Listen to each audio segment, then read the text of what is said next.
¿Qué tal chicos? ¿Cómo están? Muy buenos días, tengan todos ustedes. Qué gusto saludarlos en esta nueva edición del curso de Literatura y de Razonamiento Verbal. Hoy con una edición extraordinaria, claro está, porque ustedes, como sabrán, el día de hoy vamos a desarrollar una retroalimentación o un repaso. Lógicamente que esta clase lo van a ver ustedes el día de mañana 8, ¿no? de diciembre, porque mañana es feriado, ¿no? De todas maneras, te dejo siempre este videito para que tú puedas de alguna u otra manera analizarlo, para que puedas repasar como corresponde y para que estés preparado para el día de tu examen. Ya saben que este repaso está dirigido para ustedes chicos de cuarto año de secundaria del Colegio Geuni en Cañete. Ahora, es importante recordarles a cada uno de ustedes que si la siguiente semana es examen, tienen que presentarme, ¿no es cierto?, de manera precisa sus cuadernos, con las dos clases que ya hemos desarrollado anteriormente. Ahora, ¿por qué te lo indico? Porque de todas maneras, para mí la retroalimentación me ha caído por sorpresa. Ahora, ¿por qué, no? Porque fundamentalmente yo pensé, como te diste cuenta en los anteriores videos, creía que íbamos a tener una semana más de clases. Y de hecho debe ser así. Lo que ocurre es que han programado 2 semanas de exámenes. Entonces ahí sí ya eso lo maneja coordinación. Por eso es que hoy vamos a trabajar los conceptos del indigenismo, ¿no? También importante el indigenismo, o también conocido como el regionalismo, pero desde la vertiente peruana, si lo queremos llamar de esta manera. Y vamos a trabajar con la representación de dos escritores importantes dentro de este proceso. Pensé que podíamos ver un poco de José María Arguedas, voy a citarlo, pero no vamos a trabajarlo porque eso vendría a ser parte del neoindigenismo, ¿no? Así que no lo voy a desarrollar el día de hoy porque, digamos, no hemos trabajado ese tema. Entonces, además, eh, este, la idea en quinto año era hacer un repaso o un resumen de todo lo que es pues, la literatura, ¿no es cierto?, peruana, ¿no? Y hemos llegado hasta este tema. Que nos han faltado algunos temas lógicos, ¿no? Pero es por el tiempo también que hemos tenido para desarrollar literatura. Recordemos que recién hemos empezado a desarrollar la historia de la literatura peruana, digamos, en la unidad, si mal no me equivoco, número 6, ¿no? Entonces, no hemos podido establecer esa relación como tal, ¿no? Pero bueno, de todas maneras vamos a tener tiempo. Si es que el próximo año te llego a enseñar, vamos a tener tiempo para desarrollar literatura peruana y también literatura universal. Bueno chicos, entonces vamos a hacer un repaso, una retroalimentación del indigenismo, ¿no? ¿A qué le llamamos indigenismo? ¿Por qué se produce el indigenismo? Hay que recordar que el indigenismo es una vertiente del regionalismo latinoamericano, de la nueva narrativa hispanoamericana, y también es una vertiente narrativa del vanguardismo, ¿no es cierto? Eso también hay que recordarlo. Entonces, por acá paso a compartirte la pantalla para poder desarrollar la idea del indigenismo, ¿no es cierto? La idea del indigenismo como tal. ¿Qué es lo que vamos a trabajar o qué es lo que trabajamos con respecto al indigenismo? Primero, analizamos el concepto de indio en la literatura peruana y cómo este concepto fue variando, fue cambiando. Hay que recordar que desde la perspectiva del indio hay tres vertientes que analizan la imagen del indio, ¿no? Podemos hablar del indianismo, podemos hablar del indigenismo ortodoxo y por qué no hablar del neoindigenismo, ¿no? Entonces hay que analizar el concepto desde que el indio simplemente era una especie de adorno o una especie de elemento decorativo perteneciente al folclore, ¿no? De digamos, al folclore peruano. El indio, en todo caso, marginal, digamos, el indio fuera de la ley, el indio al margen de la ley, ¿no es cierto?, a el indio abusado durante muchos años, el indio que desea formar parte del proyecto de nación, el indio que reclama lo que es justo. Entonces, claro, vamos a pasar de un proceso en donde el indio encuentra como único respaldo para, digamos, ser parte digamos, de la narrativa peruana, ¿no es cierto? Va a encontrar como un elemento fundamental e importante, ¿no? Digamos, el refugio educativo. En cambio, ¿no es cierto? Con el pasar del tiempo, el indio ya va a tomar una acción más bien política, ¿no? Vamos a resaltar también la corriente del indigenismo dentro de la narrativa de vanguardia peruana, ¿no es cierto? Eso también va a ser muy importante poder establecerlo. O sea que nuestra clase va a estar dirigida a través de la definición de lo que es indigenismo, el contexto del indigenismo como tal, vamos a hablar de las características del indigenismo, vamos a hablar de las etapas y finalmente algunos representantes como Enrique López Albújar, ¿no es cierto? ¿Qué es el indigenismo como tal? Es una vertiente, como te decía yo, del regionalismo, que a su vez lo es del realismo. O sea que, claro, desde sus inicios, el indigenismo va a ser una corriente narrativa más bien descriptivista del paisaje americano, sobre todo del paisaje que, digamos, se está relacionando con la topografía peruana, ¿no? Orientada hacia lo autóctono. En este caso, ¿no es cierto?, se orienta hacia el mundo indigenista o al mundo del indígena, ¿no? Busca por ello una reivindicación de este personaje que durante años vivía relegado, pues, ¿no?, de las sociedades, ¿no? Surge en las primeras décadas del siglo XX y esto se va a prolongar en toda la literatura peruana, aunque tenía ya antecedentes en el siglo XIX. Los precursores de la idea del indigenismo, o al menos los precursores o los primeros escritores que mencionaron al indígena dentro de su propuesta narrativa y ensayística van a ser Manuel González Prada y Clorinda Mato de Turner, que tenían una visión más bien trastocada del indio, ¿no? Porque claro, la visión que ellos tenían era fundamentalmente que el indio encontraría una solución en la educación. Y claro, el problema del indio no solamente era el problema educativo, el problema del indio tenía que ver con un problema de carácter social y político, sobre todo, ¿no? Eso sí, eso sí. Entonces, ¿cuándo se produce el indigenismo? En el periodo entre guerras, ¿no? Estamos hablando fundamentalmente de las guerras mundiales, ¿no? También se va a producir con el inicio de la Revolución Mexicana, en 1910, por Emiliano Zapata y Francisco Villa, o Pancho Villa, como ustedes, ¿no?, también lo conocen, el gobierno de Augusto B. Leguía en el Perú y las luchas reivindicativas del indígena, ¿no? Ahora, hay dos perspectivas ideológicas del indio, ¿no? La perspectiva de José Carlos Mariátegui, que decía que el problema del indio no era un problema educativo, era un problema económico, ¿no es cierto? Y como decía también Luis E. Valcárcel, ¿no? Él decía que el indio en algún momento se va a rebelar de tanto abuso y de tanto maltrato, ¿no?, que durante más o menos 200 años, ¿no es cierto?, ha padecido a través de la conquista española, ¿no? Entonces, el problema del indio no solamente era económico, sino era un problema social. El indio trabajaba la tierra, pero el patrón lo explotaba por el sistema económico medieval que todavía seguía viviéndose en esa época, ¿no? Entonces, en algún momento el indio se iba a rebelar. Dentro del indigenismo va a sobresalir el género narrativo, pues, ¿no? Mientras que en la poesía está el vanguardismo, en narrativa está el indigenismo. Visión objetiva del indio y fundamentalmente de su mundo, ¿no? Movimiento ideológico que busca la conciencia social, ¿no? Reivindica los valores sociales y culturales del pueblo indígena. Y ya no es solo un fenómeno o tendencia, sino que se hizo un movimiento intelectual, político y artístico que abordó pues todas las artes. No solamente se va a desarrollar en la literatura, también se va a desarrollar en el folclore, también se va a desarrollar en la pintura y en la fotografía.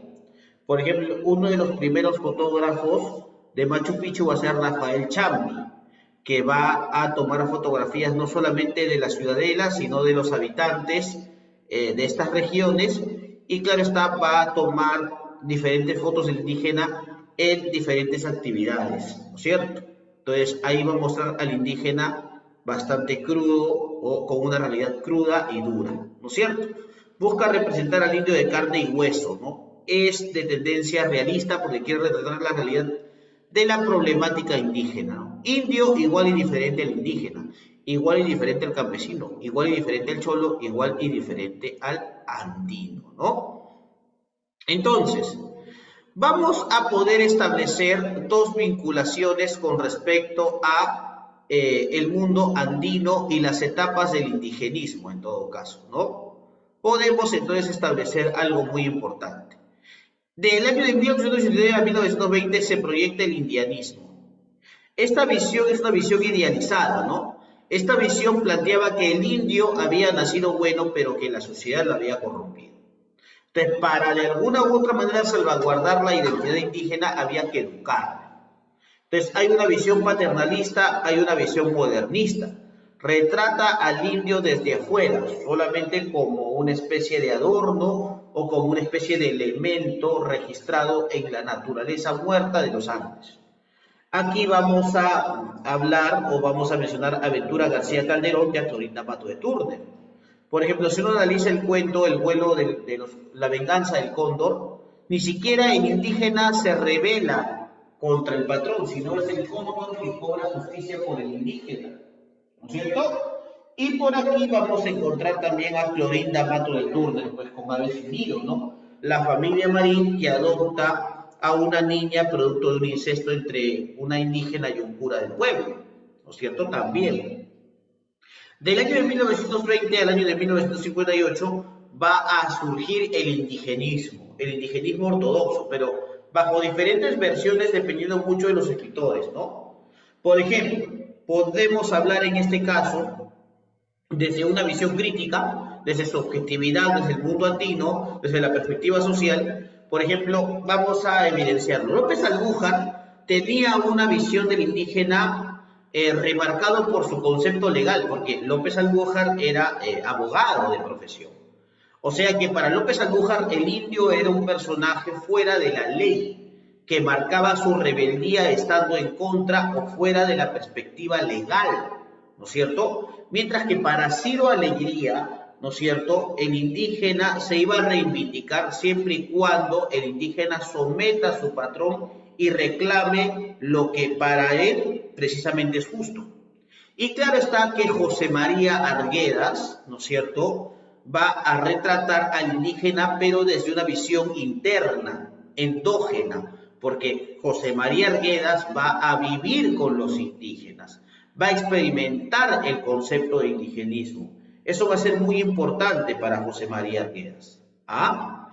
Y claro, el neoindigenismo, una visión desde adentro, ¿no? Realismo maravilloso, mundo andino, va a haber una perspectiva social, ¿no es cierto? Y aquí vamos a destacar la imagen de José María Arguedas, ¿no? Que no solamente fue escritora, fue etnohistoriador, fue antropólogo.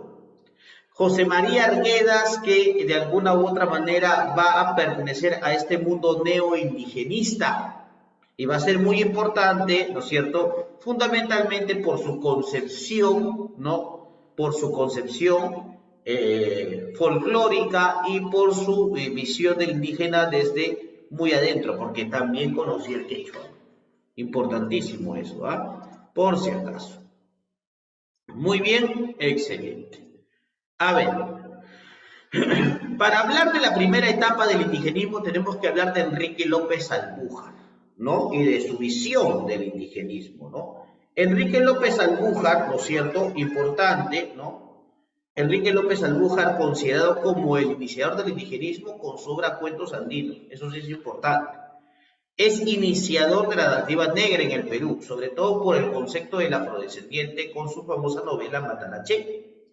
Abogado de profesión, conoció al indio y de su problemática sobre el sillón de juez. Tenía una visión por la cual el indígena era remarcado como un personaje que estaba fuera de la ley. Sin embargo, indagó dentro de la medida de sus posibilidades y de su contexto la situación del indio y trató de retratarlo lo mejor posible. Cronológicamente, y esto es muy importante, cronológicamente se inserta entre la impronta modernista y el nativismo postmodernista. Abordó en su obra en general la problemática social de los marginados, tanto indios como negros, ¿no? Su exilio es tradicional y directo y descriptivo y cultivó exclusivamente la narrativa. Claro que vamos a encontrar dentro de su perspectiva narrativa en cuentos andinos a dos fuentes fundamentales, ¿no? El primero, denominado Cachorro de Tigre, ¿no? Y el segundo, Huicharan Hampi, ¿no? En donde el personaje principal, el indio Ponce Maile, ¿no es cierto?, era un campesino abigeo, ¿no? Que le roba, digamos, vacas a ciertos pobladores, y entonces el pueblo de Humay, ¿no es cierto?, le da un ultimátum, que sea expulsado, pero si retorna a Humay, entonces, no creo que es Humay, creo que es Humay, no recuerdo muy bien, pero si retorna a esa comunidad, ¿no es cierto?, le van a dar Usharanhampi, ¿no?, que es la muerte o la justicia popular, ¿correcto? Entonces ahí podemos observar la idea o la visión del indígena que tiene Enrique López Albújar, ¿correcto? Pero no solamente vamos a ver la concepción de sino también podemos observar la concepción de la concepción fundamentalmente de Ciro Alegría, ¿no es cierto? Vamos a hablar del indigenismo ortodoxo. Imágenes que pueden representar al indígena, el indígena, ¿no es cierto?, en su espacio, el indígena desde el establecimiento folclórico o el indígena desde su concepto de comunidad, ¿no es cierto? El indigenismo es considerado como un movimiento cultural e ideológico que busca la reivindicación y la revaloración global del indio y su cultura, a través de la denuncia y la condena a un sistema que lo excluye y lo degrada, ¿no es cierto? Y lo va a degradar. Claro está que el conteo se produce en el oncenio de Leguía, ¿no es cierto? Se produce en pleno centenario de la República, ¿no? Y claro está uno de los máximos representantes de la fotografía y la pintura, en todo caso indígena, que va a ser Rafael Champi también. ¿Correcto? ¿Cuáles son las características de ese indigenismo? Sobresale el género narrativo, va a haber una visión objetiva del indio y de su mundo, movimiento ideológico que busca la conciencia social del indio, va a haber una reivindicación social y cultural del pueblo indio y va a surgir a la par de la vanguardia, ¿no? Vanguardia fundamentada por dos vertientes, ¿no? Una vanguardia nativista hecha por Vallejo y por Gabriel Churata, y una vanguardia pues cosmopolita por Emilio Adolfo Westphalen, César Moro, Martín Adán, entre otros, ¿no? Acá están las vertientes importantes, el indianismo y su visión paternalista, el indigenismo ortodoxo, que es un indigenismo reivindicador, y el neoindigenismo, que involucraba no solamente la reivindicación, sino el que la concepción indigenista se adapte al propio sistema social peruano, ¿no? Con José María Arguedas, ¿no es cierto? El indianismo tiene una visión paternalista del indio, ¿no? Narrador en tercera persona, sobre todo para deslindarse con eso que se está tratando de contar o de evidenciar. Valoración desde el plano educativo, eso va a ser importante. Y pues, va a surgir a inicios del siglo XX, se considera el indio como un elemento decorativo solamente, ¿no? Florinda Mato de Turner con Ave sin Nido y José Santos Chocano con su poema Quién sabe. También podemos encontrarlo en Blasón, ¿no es cierto? Cuando dice la sangre es española e incaico es el latido, ¿no es cierto? O sea que, y de no haber sido poeta, tal vez hubiera sido un blanco aventurero o un indio emperador, ya está. Solamente se menciona al indio, pero como un elemento decorativo, ¿no? No se le analiza a profundidad. Claro, el iniciador de este indigenismo ortodoxo va a ser Enrique López Albújar, como ya lo habíamos mencionado, ¿no es cierto? Dentro del indigenismo ortodoxo se asume un compromiso social ante el indio, se busca su reivindicación social y económica, como decía fundamentalmente José Carlos Mariátegui, ¿no? El problema del indio no es educativo, sino es un problema económico.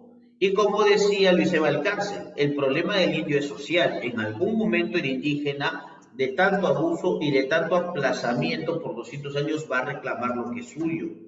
Indio como un ser humano, narrador en segunda persona y más próximo, indio versus el hacendado, ¿no? O el camonal. Entonces, acá, esta visión, ¿no es cierto?, que tiene López Albujar es una visión del indio infringiendo las leyes. ¿Por qué? Por su visión de magistrado, porque Enrique López Albujar nace en Chiclayo, en La Libertad, el 23 de noviembre de 1862 y va a morir en Lima en 1966. Va a ser iniciador de la novela negrista peruana, iniciador del indigenismo, ¿no? Ahí está. Y lógicamente que el máximo exponente del indigenismo ortodoxo, del indigenismo de la zona norte del Perú, va a ser Ciro Alegría Bazán, ¿no? Nacido en Sartimbamba, en La Libertad, el 4 de noviembre de 1909, y va a morir en Chaclacayo, en Lima, el 17 de febrero de 1967. Fue alumno de César Vallejo, no le enseñó en la primaria, Vallejo. ¿Sí? Desde muy joven intervino en actividades políticas y en defensa de los indígenas y de las clases sociales pues, más explotadas, ¿no? Perteneció al partido aprista, expone el problema social del indio con los latifundios y hacendados, ¿no? Recrea un castellano dialectal norteño regionalista y gana el premio concurso latinoamericano con su novela El mundo es ancho y ajeno. Es más, con esa novela él es registrado dentro de lo que se va a conocer como regionalismo latinoamericano. Si Ciro Alegría es para el Perú, lo que Rómulo Gallegos es para Venezuela, lo que, por ejemplo, José Eustacio Rivera es para Colombia, lo que, por ejemplo, Jorge Icaza es para Ecuador, eh, lo que por ejemplo, sería Leopoldo Lugones para Argentina, por ejemplo, ¿no? Ahí está, regionalismo, ¿no? Y claro, ¿no? Obras importantes de Ciro Alegría, que hizo mucho de su carrera, por si acaso en Chile, ¿no? La serpiente de oro en 1925, Los perros hambrientos, ¿no? Que se registran en el río Amazonas, El mundo es ancho y ajeno, que es la novela más importante, premio, Los perros hambrientos es un premio novela zigzag, ¿no? En Chile. El mundo ancho y ajeno es premio novela latinoamericana y Duelo de caballeros, que es un libro de cuentos en donde se destaca fundamentalmente este cuento que le da título al libro y en donde se registra pues cómo la gente que vivía en las barriadas en esa época se enfrentaba a Chaveta, ¿no? A Chaveta, ¿no? Al Martucho Cortante, ¿no es cierto? Y claro, el mundo es ancho y ajeno, ¿no? Es la obra más resaltante o importante que se puede conocer de Ciro Alegría. Género épico, especie novela, tema el problema de la tierra y el avance del latifundismo, escenario Rumi, ¿no? Primer alcalde Rosendo Maqui, segundo alcalde Benito Castro, ¿no? Y acá un fragmento, ¿no? Fundamentalmente es eso. Ahora, ¿por qué la novela El mundo es ancho y ajeno?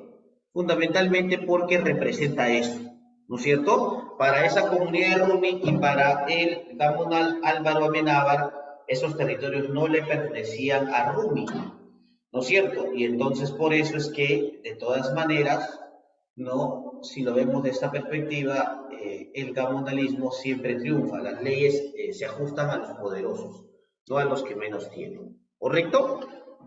Para más información, puedes también repasar los dos videos que ya te he compartido de esta unidad número 8. No me explayo mucho porque de alguna u otra manera es algo que tienes que estudiar. Para cerrar esta retroalimentación, es importante recordarles que el día del examen, ¿no es cierto?, se va a tomar en dos fechas. El primer examen va a ser el examen de literatura y creo que el segundo examen va a ser de razonamiento verbal. Entonces, a enviar las fotos de su cuaderno el día del examen, por favor, ténganlo muy presente porque son 2 semanas de exámenes. Y bueno, ya nos estaríamos viendo entonces la próxima semana, ¿no? Con el examen. Ya chicos, estudien mucho, repasen y ya nos estaríamos viendo. Chao, chao, cuídense, nos vemos.